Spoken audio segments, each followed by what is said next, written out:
From the Jennings Communication Building on the campus of Dixie State University, this is Trailblazer Weekly, starring Carrick Segmiller and Drayson Ball.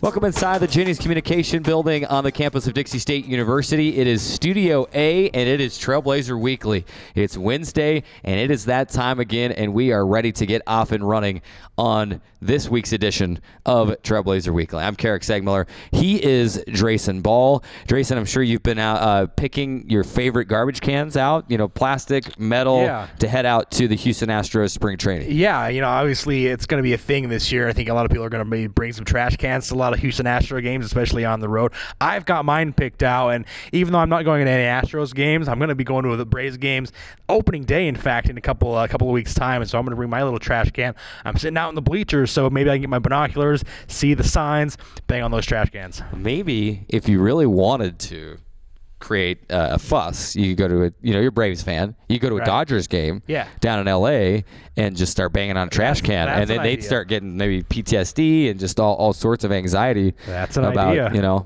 So anyway, spring training's in full swing. We talked about it last week, but we're just excited about baseball starting and lots of fun stuff going on with spring training. I mean, it was an utter disgrace to have someone cheat in baseball, but I honestly think everything that's come to light is going to make the baseball season much more interesting this season. I think it's going to be the ratings are going to go up, and they only can go up because it's going to be so many people watching and tuning into Astros games to see how they're received both at home and on the road, because you never know how the home crowd, even though they may think they might be supportive of their team, there's also a lot of pure baseball fans down there in Texas and Houston Astros fans that may be upset that kind of World Series victory, they can't really gloat about that. Those fans can't really say, we won it in 2017, because the rebuttal will be, well, yeah, but you cheated. So you never know how those fans might react at home. Is it wearing on you yet? I mean, every time you check your Twitter feed, your Facebook, your Instagram, turn on SportsCenter, they're talking about it still? Like, are we? I mean, no. I get 2 days into spring training, and it's more than 2 days, I know that, but it's, and it's just, that's all anybody's talking about. I mean, I'm starting to get a little sick of it, but I still think a lot of it's funny. So I think a lot of it will go away a little bit. The first couple of weeks of the season will have a lot of it to do with the reactions, but eventually it kind of will fade away into the season as it goes on. But I'm not getting sick of it because, I think they deserve everything that's been coming to them. Of course, as a Red Sox fan, the punishment of the team that I follow pretty religiously has not been dealt yet. So maybe as a Red Sox fan, I'll be joining those Astros fans in commiserating the punishment and some misery here whenever it is they decide to release those punishments. But there's your baseball update. It's good to talk about something other than Dixie State for just a minute, a little banter to start the show. And it's relevant because we've got a lot of baseball and softball to talk about this week as well. And we're going to give you some new rankings for both the softball and the baseball teams, and we're going to do that now inside our Blazer Beat. That's how we start the show each and every week. Kind of a recap around campus, let you know what's going on. We lead the Blazer Beat this week with a football update, and should have got to this last week, but we just had a jam show. We're not able to get it in. Head coach Paul Peterson of the Dixie State football program has named Kelly Bills as his new offensive coordinator. If that name sounds familiar to you, it's because he spent a lot of time here in the Beehive State in Utah. He spent time at Weber State as the wide receivers coach. He's spent time at Utah State. He was at BYU under Coach Bronco Mendenhall for a little while. So he's been in Utah for a long time. He's been at the FCS, the FBS level, and then most recently he was the offensive coordinator up at Central Washington in the Great Northwest Athletic Conference, former foe of Dixie State in the GNAC. And he had some very explosive offenses there at Central Washington. He's going to be awesome here at Dixie State. As spring ball gets a little closer to being started, we'll have him on the show. We'll get things going, and it'll be fun to have Coach Bills on the show. Continuing in our Blazer Beat, let's give you a basketball update. Men's basketball team, 102-81 win over Adams State, and a thrilling comeback victory, 73-69 over Fort Lewis on Saturday. They have moved up to number 13 in the NABC Top 25, and the first set of the NCAA Division II region rankings just came out today. Trailblazers debuted at number 3. Women's basketball, 59-53 over Adams State and 66-59 over Fort Lewis. Currently currently holding the number 7 spot in the RMAC standings.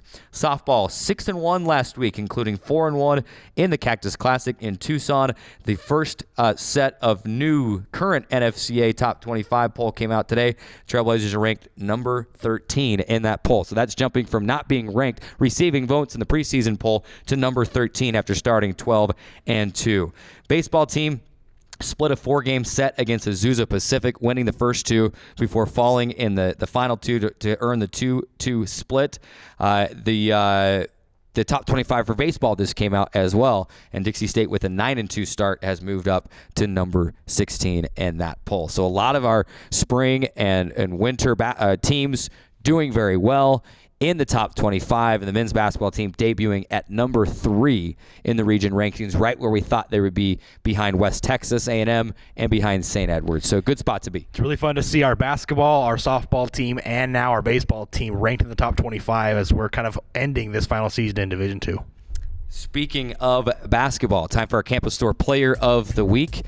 And when you set the single season assist record, and when you put your back, or the team on your back on Saturday to complete the comeback win over Fort Lewis, I don't think there's any other way you can go with this one.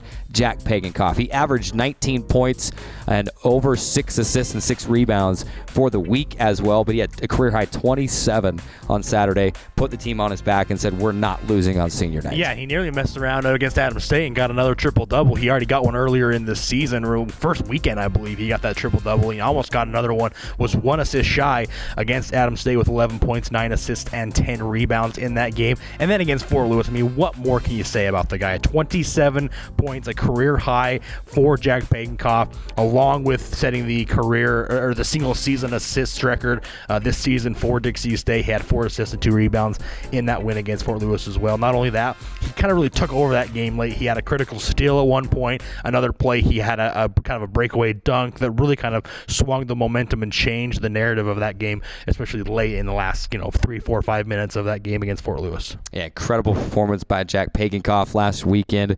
He is our Campus Store Player of the Week. Man, Hunter Schofield had a great game, a great second half against Fort Lewis, too. He was very key to that win, and the Trailblazers just could not afford to lose that game.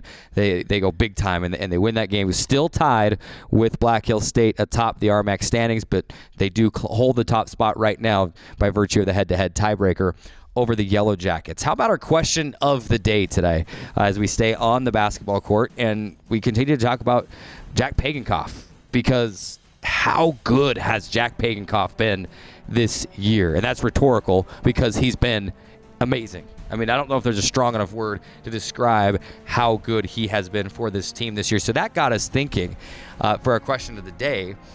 You could kind of say, we joked about this on the broadcast Saturday night, that, the point guard position is one that is so important with head coach John Judkins. There's got to be a good relationship there, and there are many good, talented point guards in the country that would not be able to fit under Coach Judkins' coaching style. And we've seen some of those come and go here at Dixie State as well. But for the most part, this has been point guard university, and there have been tons, of great, fantastic point guards in this program. Maurice Cole, we're going way back. Maurice Cole, Adam Ross, Jeremiah Barnes, and not to mention Brandon Simister and Mason Sawyer more recently. So the question is, where does Jack Pagankoff fit in among these all-time greats in terms of the great point guards of the Dixie State Division II era? Yeah, he certainly got to be up there. I mean, Jack Pagankoff, especially what he's done his senior season, has to be in consideration for one of the top 3, top 5, top 2, maybe top 1 players as far as point guards go in Dixie State basketball history. I mean, you need to just ask yourself, what can't Jack Pagankoff do well on a basketball court? His ability to take over games is very, very special, and it could be a huge factor for Dixie State coming down this stretch run, especially the final 3 games of the regular season into the RMAC tournament and then into the South Central Regional tournament there as they get into kind of the March Madness, quote unquote, of the end of the season. Not too many players we've seen at Dixie State can affect the game the way that Jack Pagankoff does. He can shoot. He can pass, he can rebound, he can run the fast break, he can push the tempo, and he can pull it back and play within the offense, the half-court offense, if there's nothing there on the fast break.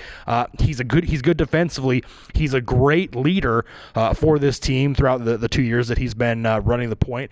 And not only that, he leads the team in minutes for the point guard spot in this regime that Coach John Judkins runs. He leads the team in minutes by a long ways, and I know you kind of talked about it a little bit. I forget if it was Friday or Saturday on the post-game show, but Coach Judkins strategically plans Pagankoff's breaks. He'll take him out with maybe 30 seconds, 45 seconds, a minute before those media timeouts, the 16, 12, 8, and 4 media timeouts, so that he can get a 30-second break there, plus the media timeout, and then he'll put him right back into the game, and he'll do that, maybe once or twice a half. So he's really only resting 4 or 5, maybe 6 minutes of actual game time per game. He's averaging 33 minutes per game. The next one is 28. So he's really up there in minutes. You just need to ask yourself, what doesn't he do on the basketball court? And you summed it up all very nicely right there.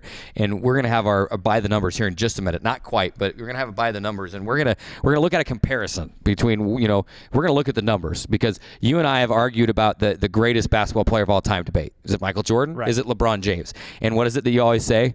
It's not about opinion. It's about stats. It's about stats. It's about numbers. Right. So the numbers are going to tell this story as well as we look at where Jack Pagankoff fits in. I was going through and I was talking to Mike Olson.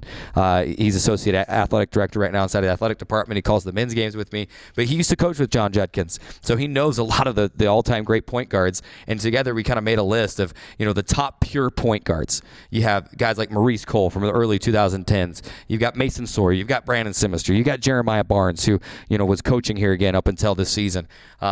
And then you've got Jack Pagankoff. And then you have guys that were combo guards like Trevor Hill and DeQuan Thompson that have, almost just as many assists as Jack Pagankoff did, because they did it all as well. But Jack Pagankoff, as we were looking through this list, I said to Mike, listen, there's not anybody on this list right now that would persuade me not to choose Jack Pagankoff as my point guard this year. Yeah, no doubt about it. I mean, he's been absolutely sensational, and he's really kind of up there with Trevor Hill, the person who can really do it all on the basketball court. Let's just, in the last minute here, let's run our Rock Canyon Bank by the numbers feature, and we just wanted to go back basically and compare Jack Pagankoff to some of the most recent point guards here at Dixie State. And let's roll that graphic right now if we have it. And this is just kind of going to compare Jack Pagankoff to Brandon Simister, who was the point guard, the starting point guard for about 3 years when he was here at school, and then comparing him to Mason Sawyer, and you can see the numbers right there. I mean, Pagankoff stacks up very well, and this is, of course, just comparing their senior season when they were leading the team. Pagankoff, 14.2 points per game, almost 6 rebounds, 6 assists, a couple of steals. He had 2 steals per game, and he did it on 42% field goal shooting and 36% from three-point shooting as well. Simister with 15.1 points per game, 2 rebounds, 3.5 assists, a steal per game. He was a better three-point shooter. He was about 43% from downtown, so much more consistent three-point shooter. And then, of course, you have Mason Sawyer, 11 points per game, 2.6 rebounds, 3.4 assists, 1.1 steals per game, about a 40% field goal shooter, and a 37% three-point shooter as well. There you have it, your Rock Canyon Bank by the numbers feature comparing the senior season point guards from the last couple years. Yeah, just the recent point guards there. And one point that I like to make too is that Brandon Simister, Mason Sawyer, they did play with guys like Trevor Hill and DeQuan Thompson. So they had the ball in their hands a lot, meaning Trevor and DeQuan. And so those assist numbers, maybe those rebound numbers would go up for those two a little bit higher. But when you look at the way Jack Pagankoff plays, he plays a lot like, a combination of a Brandon Simister and a Trevor Hill together, because he gets people involved. He's very good at the grab and go, rebound and get up the floor and get going. That's what Trevor kind of, made a name for as well. Like I said before, I'll end the segment with this because we got to go to break. I look at this list, and there's nobody on this list that can persuade me to not pick Jack Pagankoff as my starting point guard right now. Just incredible what he's done this year. And we still got 3 regular season games in the postseason. So he's got continued opportunity to continue to write his name in the record books. We're going to talk more about Jack Pagankoff in the next segment. And then some of the other players right now, as we go through the other sports, we're going to take a player from each active team right now, and we're going to talk about key players right now, but we're going to do it in a fun way. And we'll let you know what that way is when we come back next on Trailblazer Weekly. Radio Dixie 91.3. We don't play that. Nope, not that. A big fat no there. That's what we play. And stuff like that. On St. George's only alternative, Radio Dixie 91.3. Oh, and from 9 till midnight, we play this. I need a one dance. And this. Radio Dixie 91.3 FM.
I'm here to talk about how with technology you can make amazing worlds. Come with me. My team and I bring the Halo world to life. Is that you? That is me. I wasn't a math genius and I knew nothing about coding. But you guys do. You guys have the power to change things. I want your job. I want you to have my job. There is a place where rocks bleed and nature blushes on a battlefield green with envy, where dimples determine destiny and a tiny wooden T holds the outcome in the balance. There is a place where friends are opponents and opponents are friends, where the prize is elusive, the conquest is captivating, and the score isn't settled till the drinks are down. There is a place. Radio Dixie 91.3, Young the Giant, something to believe in. John, what song do you want to hear? Next, Miss Calindris. You'll be on the SWAT team, the best SWAT team. It's a fantastic situation. I should talk to you. I was going to talk to you last time.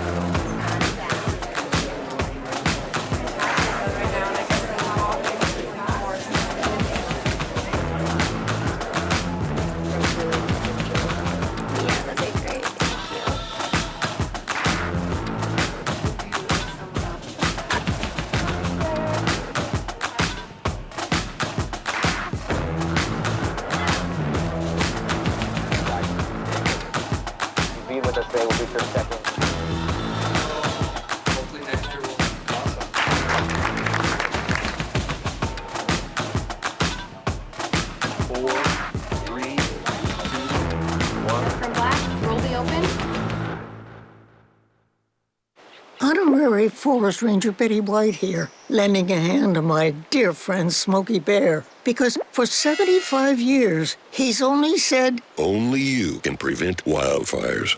But there's a lot more to say. Like, if you park your car on tall, dry grass, the hot exhaust pipe can start a wildfire. So keep the animals safe, especially the cute shirtless one.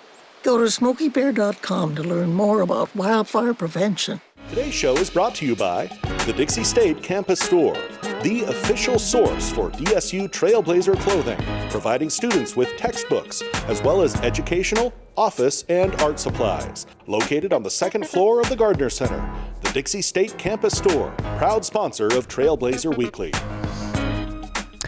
We're back at it inside Trailblazer Weekly on this Wednesday afternoon. Well, every February, there's a thing that comes to St. George that people just cannot wait to go and be a part of. And they actually spend money to be a part of it. Actually, kind of like, it's big. I know it is. People spend money to go see what they can't have. But that's what most entertainment is. I'm talking about the Parade of Homes. They go and they see these enormous, beautiful homes with, just dressed to the nines, inside out, amazing houses. We got talking about what we wanted to do for this second segment. Drayson, you had a great idea. Let's play on this great event that is in Southern Utah right now, and let's have a parade of names. It was your idea. Explain this segment to the viewers and to the listeners out there. Yeah, so basically what you do, you kind of go in the parade of homes, you go home by home, and you see kind of in different areas of St. George, you have Bloomington, you have Kayenta, you have a lot of different areas, and you kind of see the style that the homes are in that area of town and kind of get just a kind of a different flavor of what is going on and going up and building in St. George. So we thought we'd do the same idea here at Dixie State with our parade of names, where a lot of times we get so caught up in maybe the headlines and we don't really get to go in depth in each team or maybe a specific player on each team. And so we thought, let's take the entire segment, let's go one by one, highlight one person from the 5 active sports. That's baseball, that's softball, that's men's basketball, women's basketball, and women's swimming as well. So we're going to take one name and talk about their individual achievements this season and kind of what they've been able to do to help their team be successful. Should note, when we say active, it means we're talking about teams that have played games in the spring are still continuing their winter season. Women's tennis opens this weekend, and the golfs are close behind.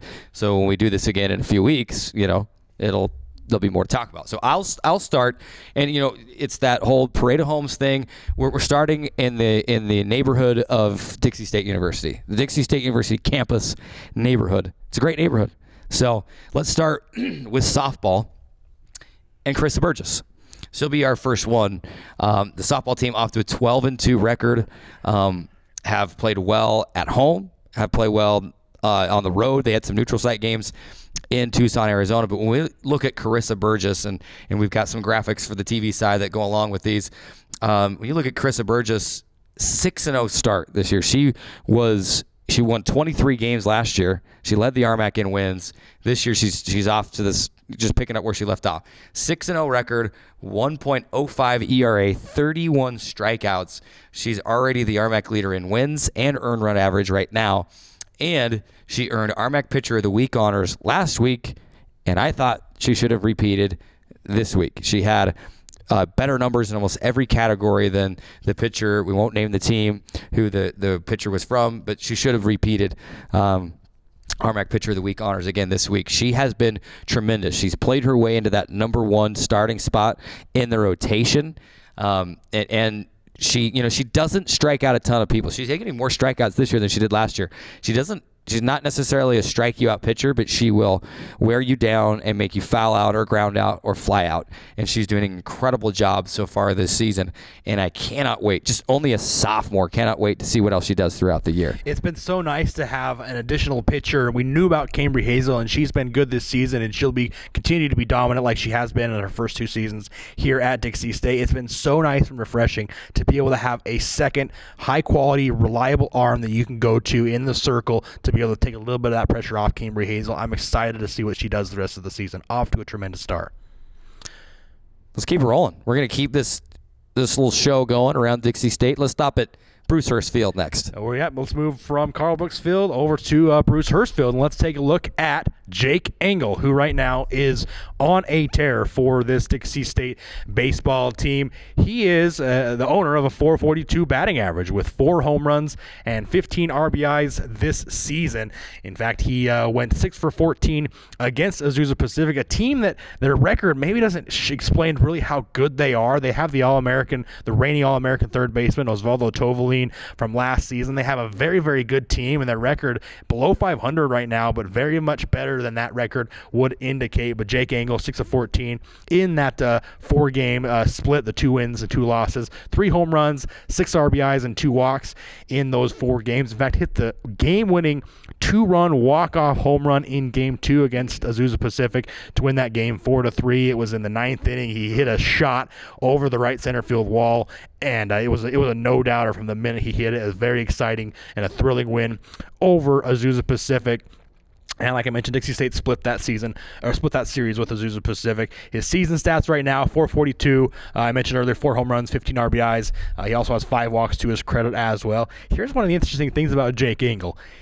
We talk about, him getting off to a good start. This is how good of a start he's gotten off to. He leads the team in batting average, hits, home runs, RBIs, slugging percentage, on-base percentage, and on-base plus slugging percentage. So he is really the leader of this team right now. He bats in the 2-hole. He's got a lot of good production behind him in Cade Sperlin. Off to a great start. Helped the team get into the top 25 and 16 in the NCBWA rankings this year. In case any of you out there are wondering, that's really good. He's a really good baseball player. So that good stuff there on Jake Engel. Let's keep this Parade of Names tour going. We leave Bruce Hurst Field. We're going to skip Trailblazer Stadium as we circle back right now. That, soccer's are in the spring workouts. Football is going to open the spring football soon, but we're going to pass them up right now. Let's go back to the Burns Arena, and we'll talk about this women's basketball program, and specifically Kesley Stevenson. You talk about key players for this team, and she certainly was one coming in this season. I think after watching, you can compare her maybe with Maddie Loftus, and after watching them both last year, you think that Kesley, we're going to need Kesley to score 15 points a game and hit a bunch of threes, and then Maddie Loftus came on early and really picked up the slack. We're at a point in the season where this Dixie State women's basketball team needs Kesley Stevenson to be that third option from beyond. I'm talking about Allie Franks, you've got Maddie Loftus, and you need Kesley. You need your upperclassmen really performing. Well, she struggled early on, but over the last 6 or 7 games, you've seen Kesley start to get more confident and start to see that shooting touch coming back.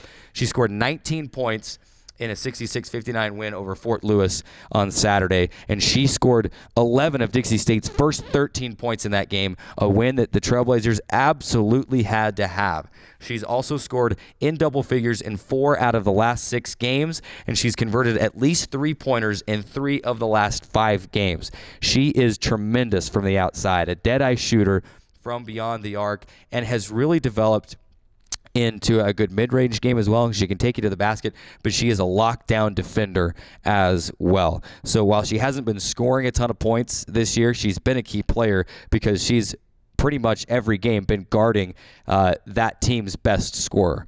And she has really worked to become that lockdown defender, and now you're seeing the offense come back for Kesley. And the interesting thing about Kesley Stevenson, even though she did struggle a little bit from downtown early in the season, she can get hot at any given time and rattle off 9 of 10 or 12 of 13 or something like that. Crazy, ridiculous for Kesley Stevenson. Good job for her. Let's keep it right inside Burns Arena, but let's maybe just move from the women's locker room over to the men's locker room and talk just a little bit more about Jack Pagenkoff. We mentioned him early. He's our Campus Store Player of the Week. We also talked about him for our question of the day as well, but it bears repeating what he did over the weekend and what he's done so far for this men's basketball team. I mentioned against Adams State, nearly messed around and had a triple-double, 11 points, 9 rebounds, and 10 assists. Of course, I got to mention, Jack Pagenkoff is now the Dixie State men's basketball single-season assists leader. Now, I can't say enough about that, about what he's been able to do as far as leading this team and running this team from the point guard position. He averaged 19 points per game, 6.5 assists per game, and 6 rebounds over the wins over Adams State and Fort Lewis this last weekend, including a career-high 27 points against Fort Lewis. I mentioned the crucial steal he had. Another play, he had a breakaway dunk that really kind of changed the momentum of that game. And then Dixie State obviously got the two wins over the weekend, which kind of helped them in the RMAC standings. DSU has won 10 of their last 11 games now, thanks in part to Jack Pagenkoff, who has also scored in double figures in each of his last 15 games. So he kind of early on, I think, was really trying to focus on spreading the ball and getting his assist numbers and maybe getting his teammates involved. The last 15 games, he's focused a little bit more on scoring and realizing that he can shoot the ball and get to the rim whenever he needs to, and he's been able to average double figures in each of his last 15 games. And I mentioned earlier, currently Dixie State in the first place in the RMAC standings, third in the South Central region rankings, and Jack Pagenkoff has been spearheading this Dixie State basketball team the entire year. Well, the sign of a true leader, someone that knows what he needs to do that night, whether it's rebounds, assists, and on Saturday, they absolutely needed his scoring, and it was huge for them to beat Fort Lewis and to keep pace and to stay in first place. So let's conclude our campus tour, our parade of names, if you will. We're going to leave Burns Arena. We leave the north doors, and we're just going to walk straight across the parking lot.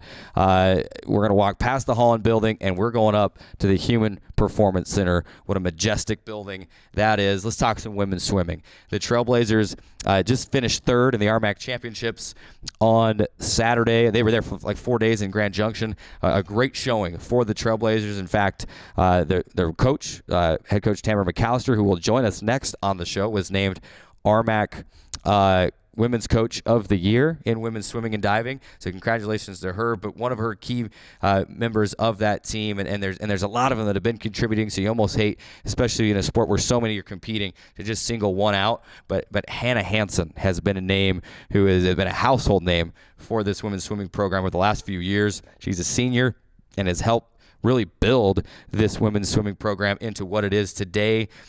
She was an individual RMAC champion in the 200-yard breaststroke this past weekend. She set the school record. It was also an NCAA B qualifying time of 2:17:34 in that 200-yard breaststroke. Now, one thing that you should know about Hannah Hansen, she was the first Dixie State Trailblazer to qualify for the NCAA championships in 2018. She went back to the NCAA championships as an individual.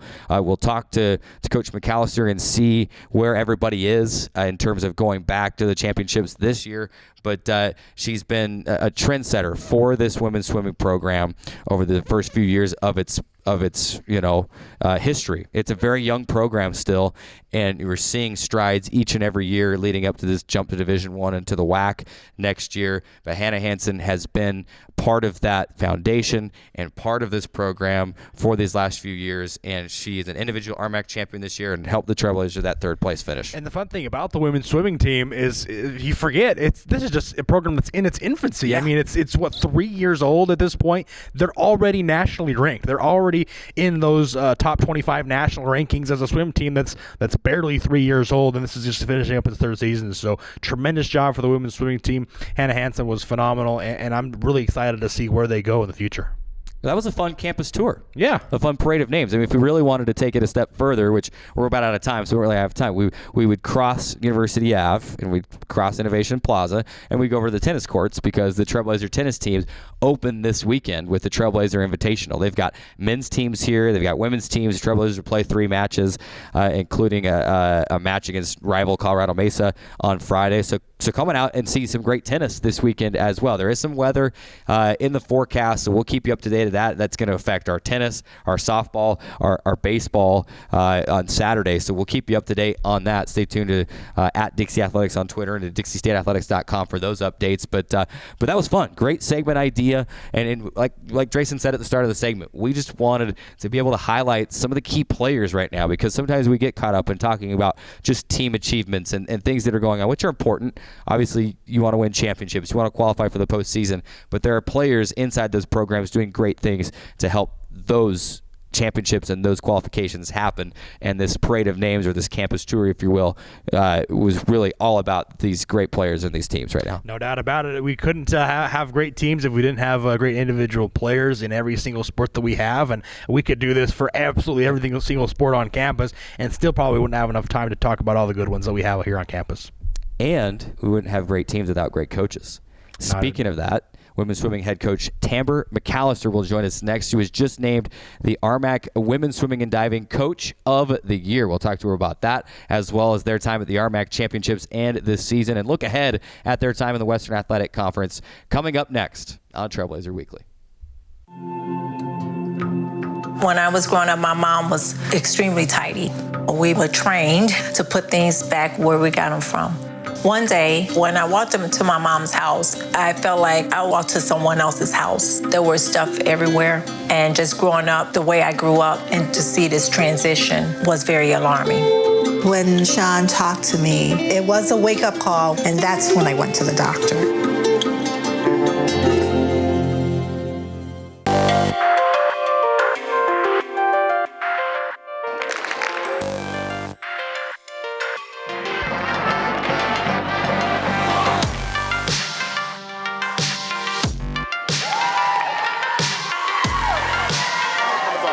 Let's go. Take the ball out there.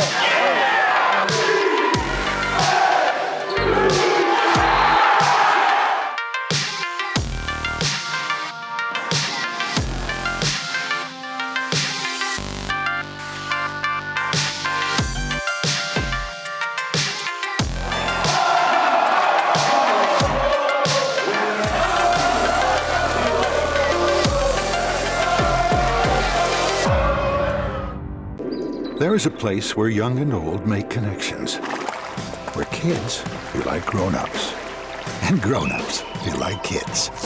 There is a place where beauty arises in contrast, where wonder is universal, and laughter second nature.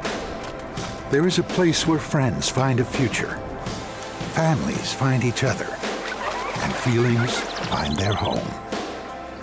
There is a place.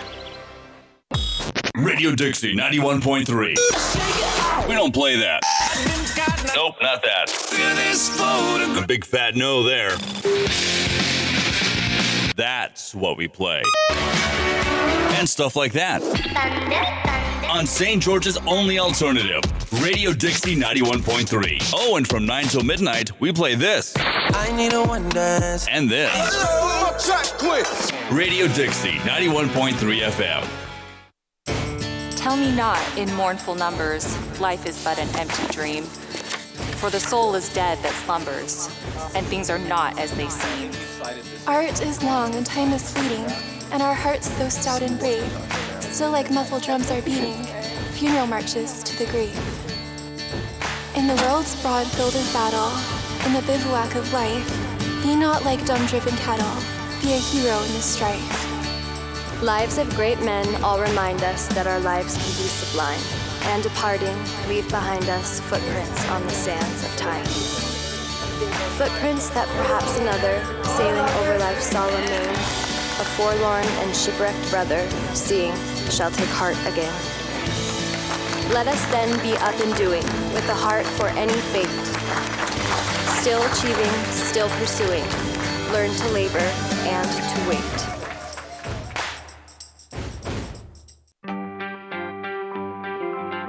I take the road less traveled, run free, unwind, unravel someplace outside with lots to do. Green trees, red rocks, and don't forget that blue sky. The sunshine shining, sunshine pouring on me. Think I might just stay a while. Say hooray all day because the sun is gonna shine on me. Sun is gonna shine on me. Sun's gonna shine on me. It takes less than 1 minute to find out if you may have prediabetes. You can do it here.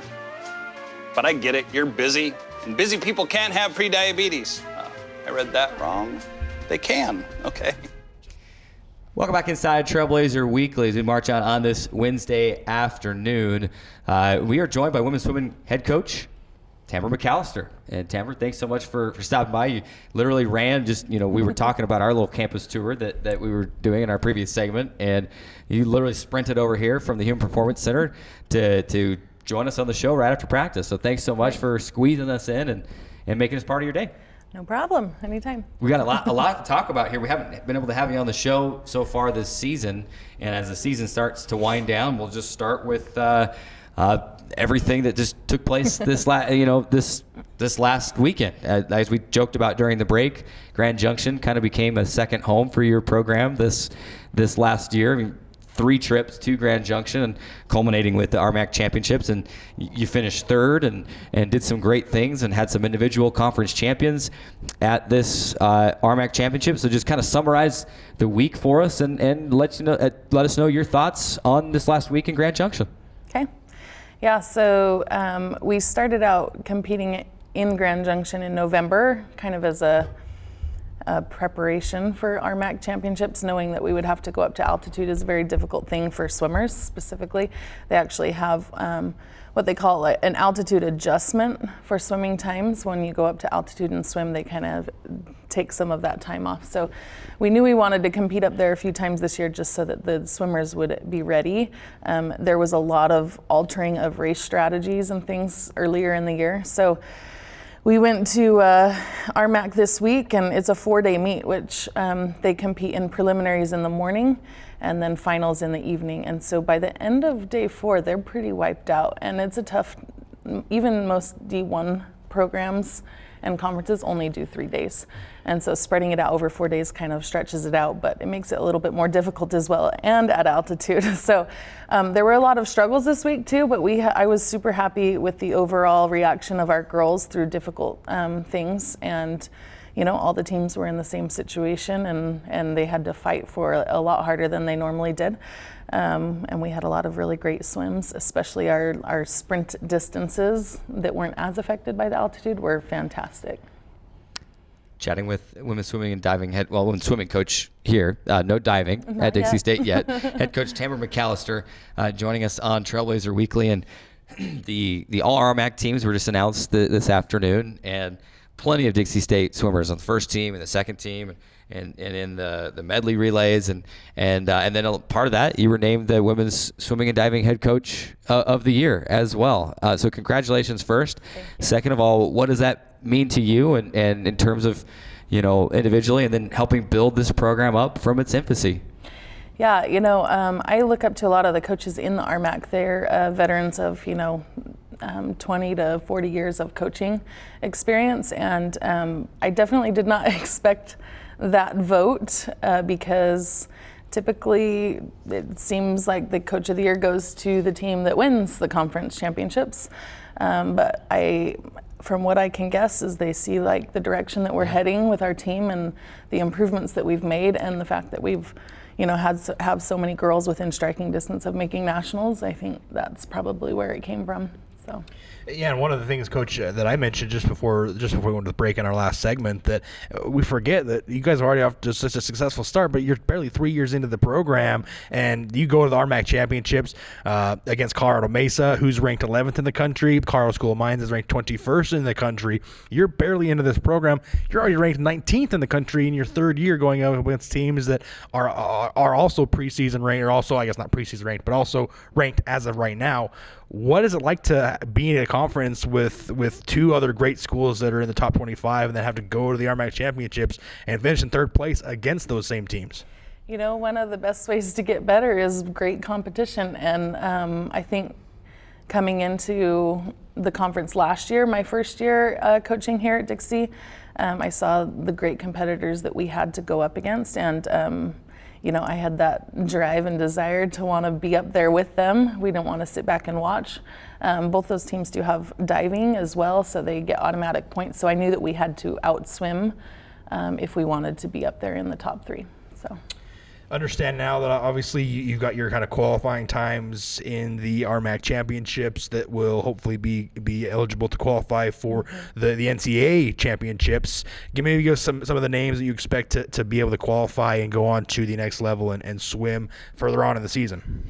Right. So the way that it works is a provisional time, a B cut, is not usually fast enough to get in, but if they have an A cut, then it is fast enough. We're kind of fall right in the middle with a few of those girls. So Kelsey Wright and Hannah Hansen and Miriam Gonzalez all have very fast times, fast enough under the provisional cut that we feel like they have a good shot at making it. And so we're kind of waiting till not this Monday, but next Monday to find out who makes it to the national championships. So. And those national championships will take place in Geneva, Ohio, in a little less than a month from now. So you keep practicing and get ready for that. And we'll keep our fingers crossed for you in terms of those qualifying times and getting into the NCAA championships. One thing I'm sure you get asked about all the time, and maybe it's getting old, but probably not, because the building and the facility is just majestic. It's gorgeous and it's fantastic inside, and all the bells and whistles that it has. But talk about the impact that the Human Performance Center has had. We know the impact it's going to have on future squads and getting people to come swim here and having your own spot. But you move into your own home halfway through your season this year. Talk about the impact that having your own home and your own pool to swim in here on campus has had on this year's team and the success that you've been able to have this year. Yeah, so The start of the season, we were traveling over to Washington Community Center, and we're very grateful for the time that they lent us there. But it's a 15-20 minute drive in traffic, and that ends up being a good hour to hour and 15 commute time because we practice twice a day out of these students' lives. And so just being on campus where they can walk out of class and literally down the stairs in some situations, it saves them a lot of time and it helps them recover. Whereas before, I think they were missing a little bit of that component of recovery between workouts, and just, morale increase dramatically being on campus. So. And I'm sure it's nice for them. I'm sure they have lockers and things that it's their space. Yes. They're not having to come and put things temporarily in a cubby or in a locker. That it's their space and they can kind of make it their own. Right. A lot of them were living out of their cars, basically. Their trunks don't smell too well after having all the wet stuff there. So they're grateful for the space that they have and that the university's provided them. So. Coach, obviously, with the addition of the Human Performance Center, and Carrick mentioned it earlier, we know the impact that's going to have on your team going forward, the recruits that it's going to be able to attract here to Dixie State, and that's going to be extremely important as you get ready to transition this program into Division I and the Western Athletic Conference next season. Just talk to us a little bit about what your thoughts are on going to the WAC and how you're preparing for it and how your team is going to hopefully respond to the transition to Division I. Yeah, so Division I is a huge leap for us, and we've been trying to prepare these girls for that, but in that comes a little bit of recruiting a little bit higher level athlete as we do transition, because most swimmers are interested in the Olympic competition. And our new pool, we have a 50-meter indoor pool, so those athletes are able to come here and compete Olympic length in order to prepare. So that's a huge selling point, that we're trying to get those higher level athletes to come here to train for Olympic trials, and obviously that next step of Division I NC2As as well. So you talk about that jump to Division I, to the WAC. There are preparations being made, of course, behind the scenes, but then in the pool and in your schedule this year, you strategically had a few different meets, and specifically at home, you brought Northern Arizona in. And some people might look at that schedule and say, well, why wouldn't you bring in another D2 or another school maybe like Loyola Marymount that you can win a duel against?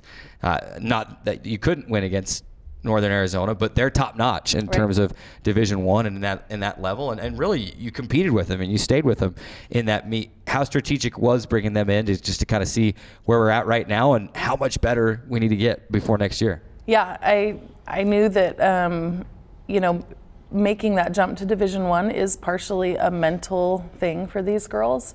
And I wanted them to see what their competition would look like. Northern Arizona has won the WAC the last few years, and so I knew that if we could be within striking distance of them, that might give them a little bit of a confidence boost moving forward. So that's the whole point that I had behind that Northern Arizona and bringing them in this year. And I thought the girls responded and did a fabulous job. I mean, you look at that final score, 154-99. I mean, it's really not that big of a, and the girls swam well. Last thing I wanted to bring up, and I hope it turns into a new tradition. The senior day against Loyola Marymount and the break that you had there, you had a athletic department, if you will, relay. Where did you get that idea? It was very well received. We saw a video of it on, the different Dixie State athletic teams competed in that, and it was football, it was soccer, it was baseball. I mean, they all formed teams, and that was a spectacle to see. It was fun. Where did you come up with that idea, and are we going to continue that going forward? Yes, this was year one, and we plan on doing it each year moving forward.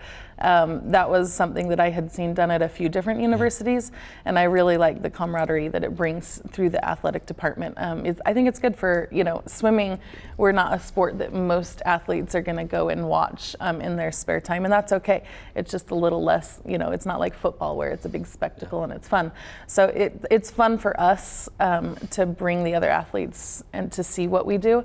And you better believe that with a stand full of athletes that day, the girls were like, oh my gosh, I better swim fast. And they did really well, and they responded really well because of that. So it was a really fun time for all of us.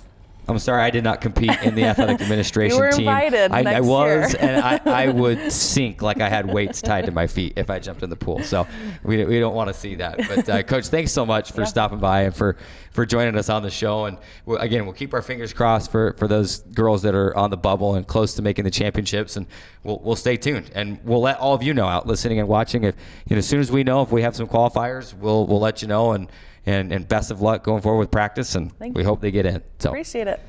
we got to take our final timeout. When we come back, we'll wrap up the show. We'll also let you know what we've selected as our Trailblazer Weekly Game of the Week. That's all coming up next on Trailblazer Weekly. 1 in 3 adults has pre-diabetes. 1 in 3. That means it could be you, your favorite brother, your other brother, you, your football buddy, your football buddy. You, the boss's boss. If 1 in 3 adults has prediabetes, that means it could be you, your barber, your barber's barber. Nice work. Thanks. You, your plumber, Breathe right into your foot. your plumber's masseuse. Yes. You, your dog walker, On your left. your cat jogger. Or you, your co-pilot, your co-pilot's co-pilot. While 1 in 3 adults has prediabetes, with early diagnosis, prediabetes can be reversed. Take the risk test at doihaveprediabetes.org to know where you stand.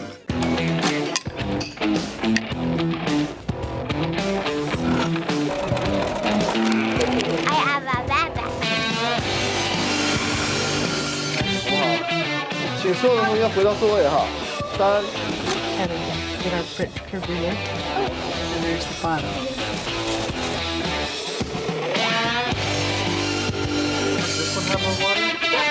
Can you tell me why? Careful.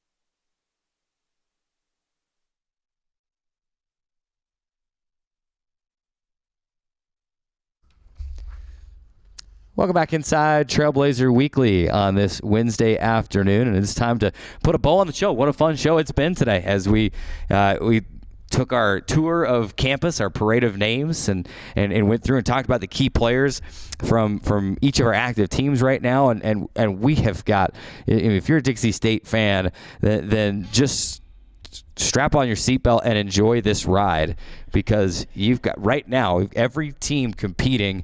And I know it's early for those spring sport teams, but every team competing right now has an opportunity to compete in the postseason, whether it's at the conference level or then eventually at the NCAA level.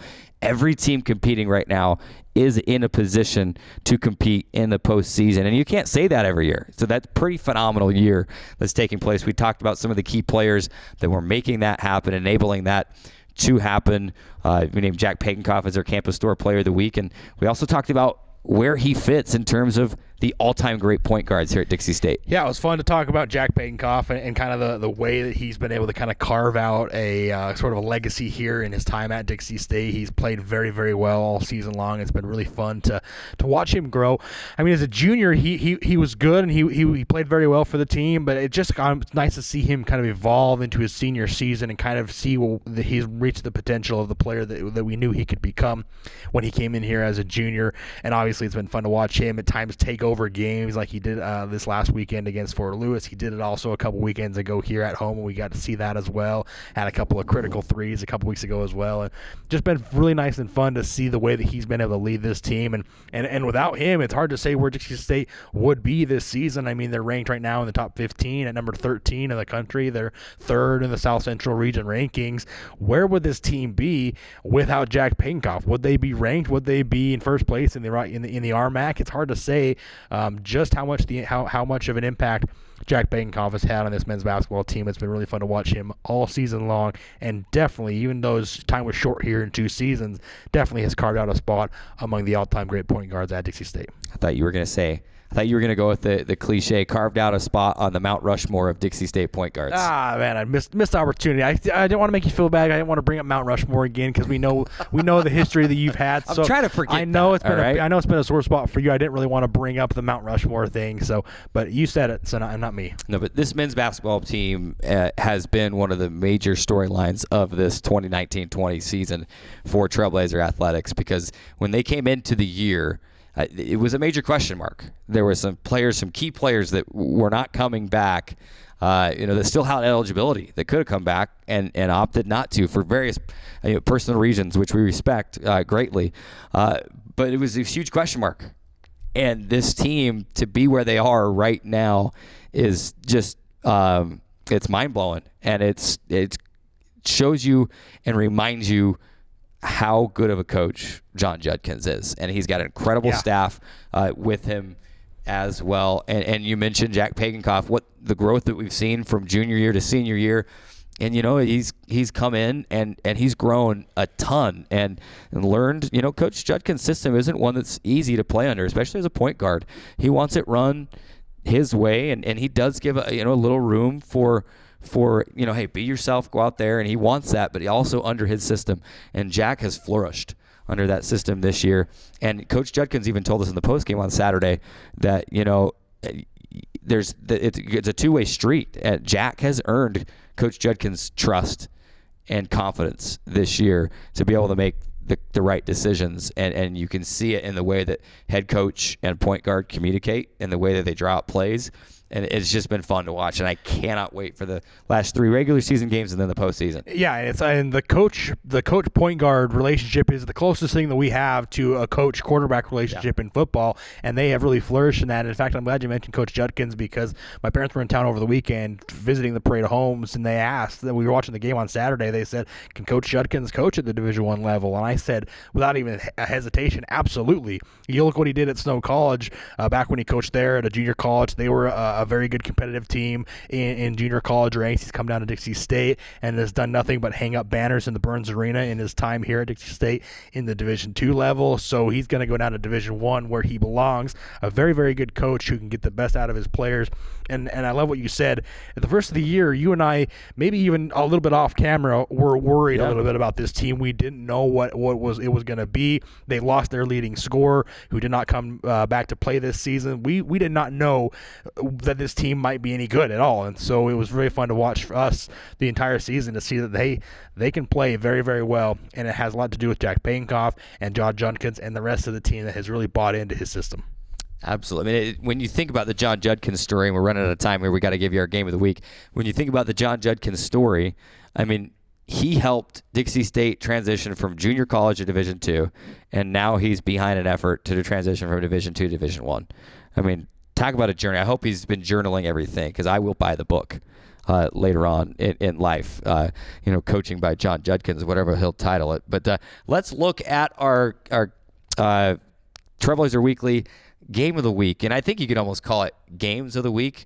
We're going to focus more on one matchup, and that's the Dixie State women's basketball matchup against Regis, but also the men's game against Regis is extremely important. Drayson, in a minute here before we have to close, tell us why this matchup is so important, specifically for the women. Well, it's so important because for Dixie State, the women, you can't give up any games here at the end of the regular season. You're right there in a battle for positioning in the Rocky Mountain Athletic Conference in the playoffs. It's going to take place at the end of the season, and obviously the one thing you want to do is you want to try to avoid Colorado Mesa. I know you did a few weeks ago go on the road at Colorado Mesa and give them a game that you probably should have won.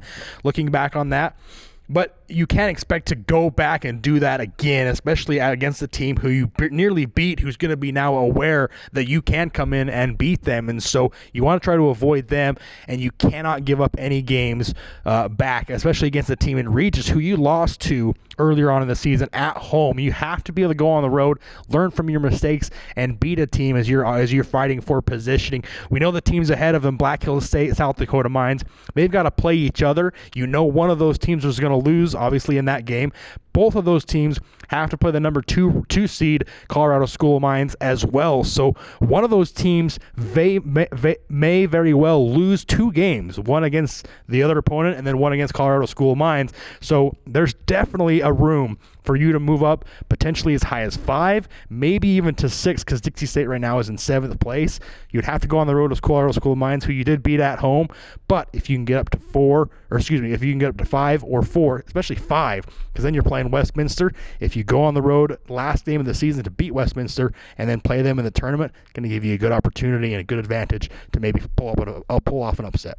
There you go. Trailblazer Weekly Game of the Week. Dixie State women's basketball at Regis. Of course, the games against Colorado Christian are extremely important as well. Can't afford to lose any games right now for that women's basketball program and for the men, for that matter, as well. That'll do it for this week's show. I want to give a big thank you to women's swimming head coach Tamara McAllister, also to our CEC TV crew and Martin Kelly in the Radio Dixie 91.3 FM studio. Thanks for watching. Have a great week.